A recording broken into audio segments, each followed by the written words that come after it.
I'm Victor Velasquez, and this is my testimony. This is my testimony.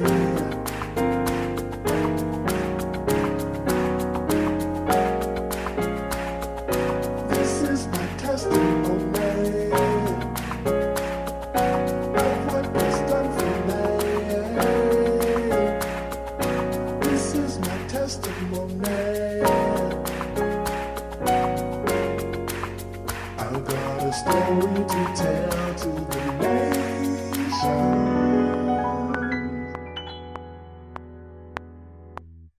My life altering experience is not necessarily just one thing, it's a culmination of a lot of things, starting back to my years as a young child in Trenton, New Jersey. I'm a type 1 diabetic. That means juvenile diabetes, and I was 10 years old when I contracted diabetes. However, being a person of color, I wasn't treated as well as I should have been. My mother was a nurse and took me to the hospital one day, and she knows the procedures and practices of good hospital care. I was there with a outrageously high blood sugar, but no doctor was assigned to come see me until the next morning. That night, I fell into a coma and almost died. Luckily, the next day, a local expert, which just happened to be on the floor, my mother ran out and said, "Please come see my son."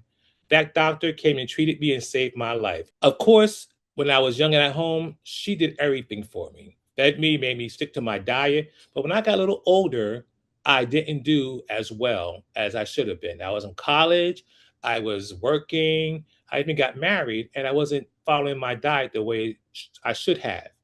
So of course my sugars, my blood sugar was all over the place. And it really didn't affect me much until the pandemic, when the first major event that really questioned or challenged me uh, physically, emotionally, and as well as spiritually happened. The first thing that happened to me was I did contract COVID-19. And they were saying at that point when it first started to spread, diabetics be very careful. Diabetics be very careful. Be careful of what? I don't know. But I came to find out soon afterwards. What happened to me was that in my neck, my nerve in the top of my neck started to expand. And that was one of the things that they were warning diabetics about, the expansion of nerves and different things. But they didn't tell me about that. But my nerves expanded, but my skeletal system did not expand. So therefore, my nerves grew into my spine, and my spine started to cut my nerves. Therefore, I lost my ability to walk. Um, and over time, it caused vascular damage. My veins will start to swell up, and that's a side effect of diabetes also. So I just was walking around with luckily, I did have the ability to walk around with a walker, and I still do that to this day. But that was the beginning of my situation where I'm living as I am today. But luckily, they just caught it in time, so there was just a walking handicap. And the doctor told me that there was an 80% chance of full recovery, a 15% chance of me staying the same, and a 5% chance of it getting worse. I fell into the 15%, and no improvement has really materialized from the walking. But that was okay. That was okay. I was happy to be alive. I was happy to have my family, and they were praying for me. So that was a dire situation, but we caught it just in time. Now, the real catastrophic event was I was diagnosed with prostate cancer 2 years later. And in an attempt to minimize the effect of the prostate cancer. And it was also stage 4 because it started to spread. Stage 1 is if it stays within the organ that first contracted the cancer. Stage 4 is when it starts spreading to bones and other organs and muscles. Mine started to spread, but it didn't actually reach any bones or muscles. So they were trying to scrape what they could out. The doctor did a really, really great job scraping to the extent where I was back in the hospital 2 weeks later with sepsis. Some sort of infection stepped in, and that was a situation that almost killed me. It was so bad that the doctors called my children in, and my wife, Barbara, and said, be prepared. We don't think he's going to make it through the night. They said, you should also put him on dialysis because without that, he has no chance of surviving. Well, my sister in law was there on duty. She's a nurse, and she joined Barbara, and they went up in prayer and they prayed hard and they were encouraging each other who who is God. And we talked about God being a healer our whole entire lives, but now the test is in front of us. Do we believe that he can heal Victor? So they prayed, and luckily the next day I woke up. Oh, did I say I was in a coma again? Yes, I was in a coma for 2 days. Uh, I woke up and I didn't need any help with my kidneys, and I started my journey for a second time 2 years later on my journey to try to learn how to walk again. So within 3 years, I was in the hospital 10 weeks the first time. And the next time I was in the hospital for 8 weeks. So I spent a lot of time in the hospital looking for healing. And thank God I had people around me who could pray and who believed when I couldn't do so myself. I was out. I was in a coma most of the time. So I was ready. As long as my family was secure and everything was in order. But God said no, and I was allowed to continue living, especially for my family, my children.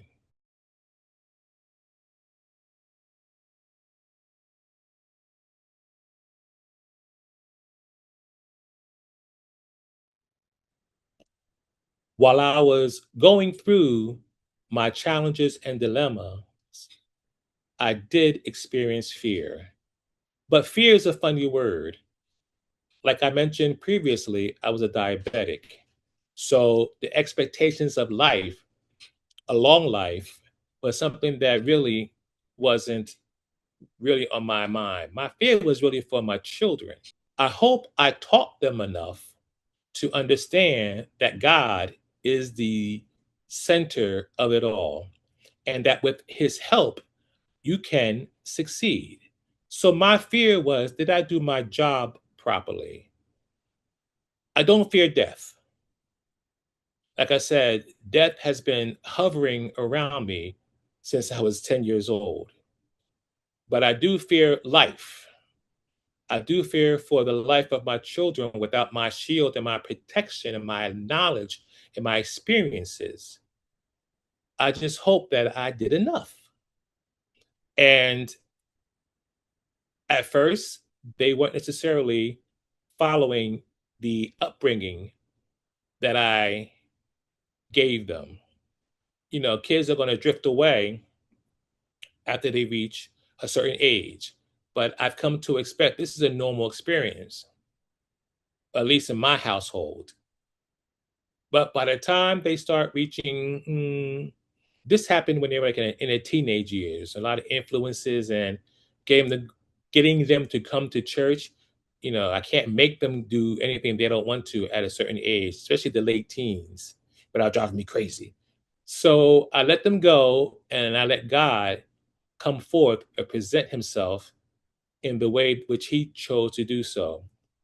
By the time my boys hit their mid 20s, they started asking questions, and they started to pursue God and have their own strong beliefs in God and Jesus and the Holy Spirit.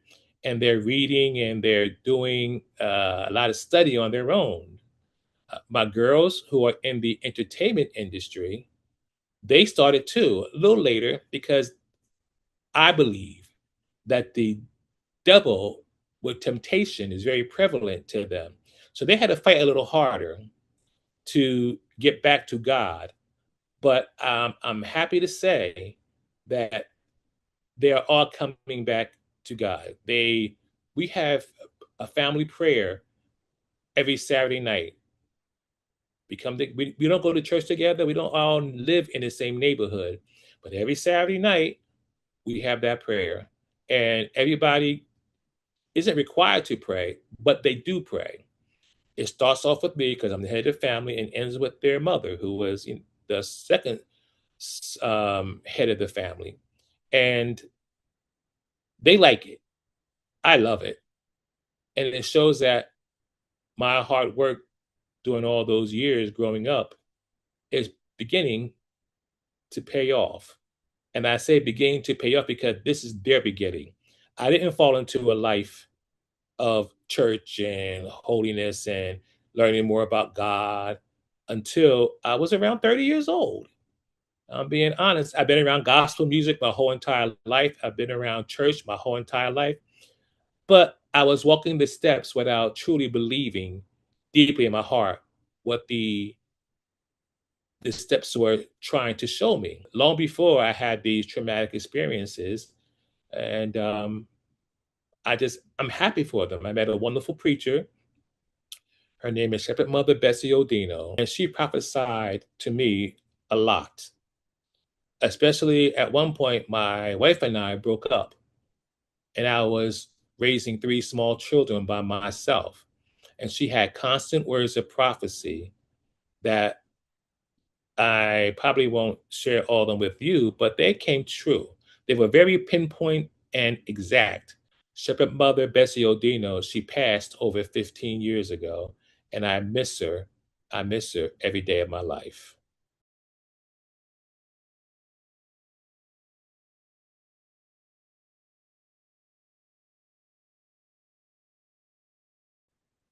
Looking back now on my life, now I'm 62, but looking back when I was a young child, like I said, my mother managed my dietary concerns and she managed everything as any good parent would do. But when I grew up and became my own person, I wish I would have followed her example and not lied to her so much. I was lying to her. I said, "Oh no, mom, I'm good. I'm good. I'm good." Yeah, I didn't want to feel different. I felt different. I mean, it's a whole different situation now when you're a diabetic. Right now, I have an insulin pump, and it monitors my blood sugar on a real time basis. So whenever I eat something a little crazy and my blood sugar starts to go up, I can sit here on this little pump on my waist and kick in some more insulin. Back then, I couldn't. So one thing I wish I would have done, I wish I would have exercised more. That's what one thing I do wish that I would have done differently. But and I wish they had these inventions created 2 or 3 decades earlier, because I think that that's a real difference into me being a controlled diabetic. I just went to my endocrinologist yesterday on Friday, and she told me that my A1C was 6.2. And I said, well, that's great. That's great. I said to her, how high was it last time? Well, she said, when you first started coming here, it was 7.4, which is way a little beyond what they wanted to. When I first started to get medical attention for this, when I was in a hospital, it was like 8.6. That's ridiculous. That's ridiculous. So I worked hard. I followed my diet. And even though exercise a little bit too late or too difficult now because I don't walk as well. I am managing my weight and managing my blood sugars because of this little instrument on my waist. So I wish I was more obedient. I wish I did not lie to try to cover it up. And was I ashamed of being a diabetic? I guess everybody around you is normal. Why are you not normal? And I think that after growing up in those childhood years, that's how you felt. You go out to the corner store and all your friends bought some cookies. I had to buy an apple.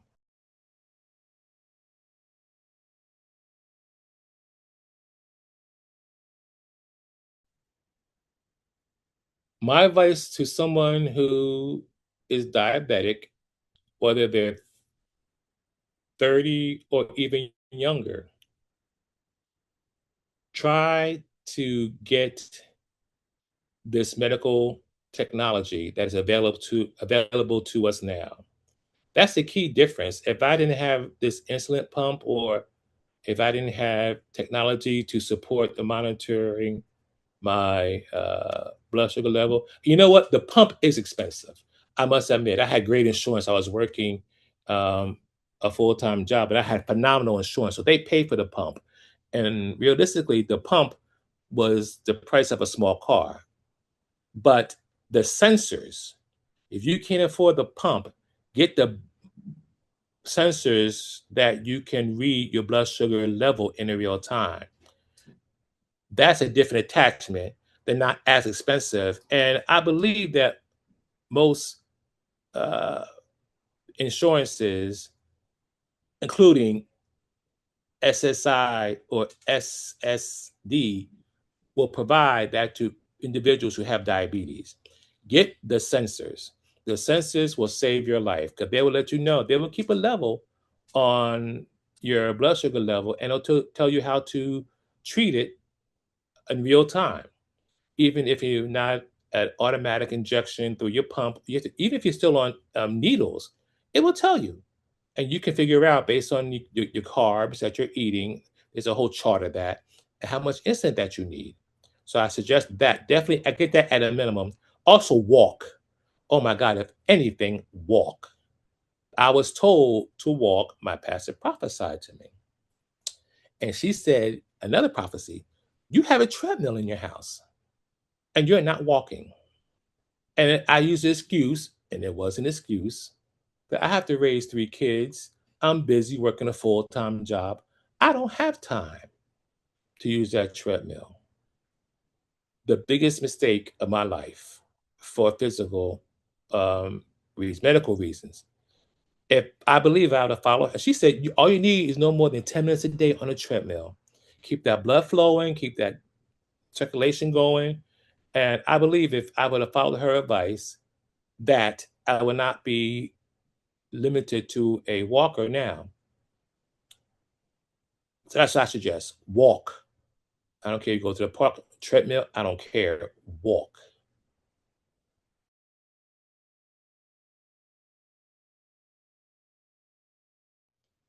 And I'm saying, I remember that I was going. I was a good patient. I would go to the doctors every so often, but I noticed that in some blood work for prostate cancer, the PSA level was growing over time. And I did everything that I was supposed to do. Then the pandemic hit, and my doctor disappeared. He was handling it. When my doctor finally came back into the universe after the pandemic, his office was open, but he wasn't available. So I had to get a new doctor immediately. And they said, your PSA is now 12, and the normal level is supposed to be, I think, at 4. So he said, you have prostate cancer. And I said, oh, Lord, what else? What else? What else? What else could happen? Um, then I sat and I thought about the Bible character who lost everything, Job. And God said, have you tried my servant Job? Have you tried my servant Job? So I had that at the back of my memory, and I pulled it out because I needed it. Like I said, I don't remember all the exact words or the whole exact story, but I remember this story. I remember what I needed to remember, and that God is a healer. And then Job was one who was put to the steps of death. He lost his family and everything. But Job believed. Job believed in God. So I would say to someone, and I don't want to mislead anybody, but I know have faith.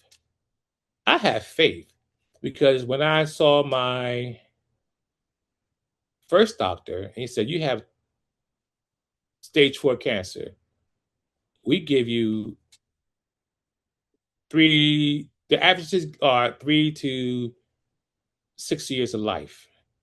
That was 2 years ago. And there is no real sign of cancer in my body. Now, don't get me wrong, we prayed and we relied on God and we trust God, even for medical assistance. I went to radiology treatment. I'm on this experimental drug, but I'm praying. I'm saying, God, what should I do to make your job easier to heal me? So that's what I have done. And my response to anybody who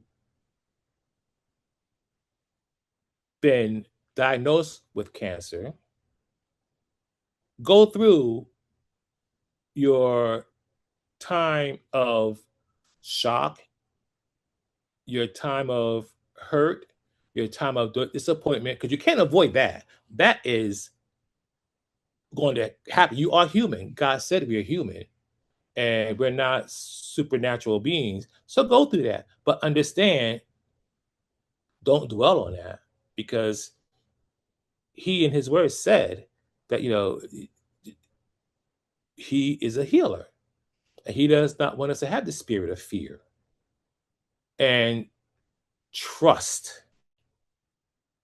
You have to trust. You have to believe and then call him to his word. That's one thing I also remember my pastor taught me. He said, call him to his word. If he said it, he will do what he said.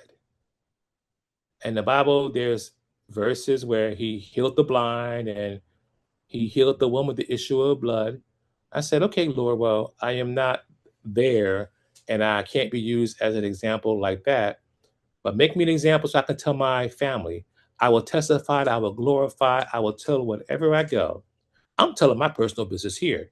And for a while, I didn't want to say anything for a while because I didn't want any pity. When you see Victor, oh, he has cancer and he has, diabetes and he has, uh, uh, he walks with a walker. He needs all this. I'm fine. I'm happy. And I'm making sure my life is right. I'm making sure my life is right. And I'm doing the best that I can to uphold his word and doing the job. See, I believe that God put us on earth to carry out certain tasks and do certain jobs. That's why I tell my family I'm so blessed. This is my testimony.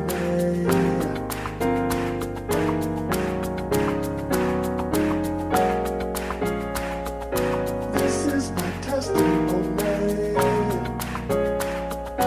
of what was done for me.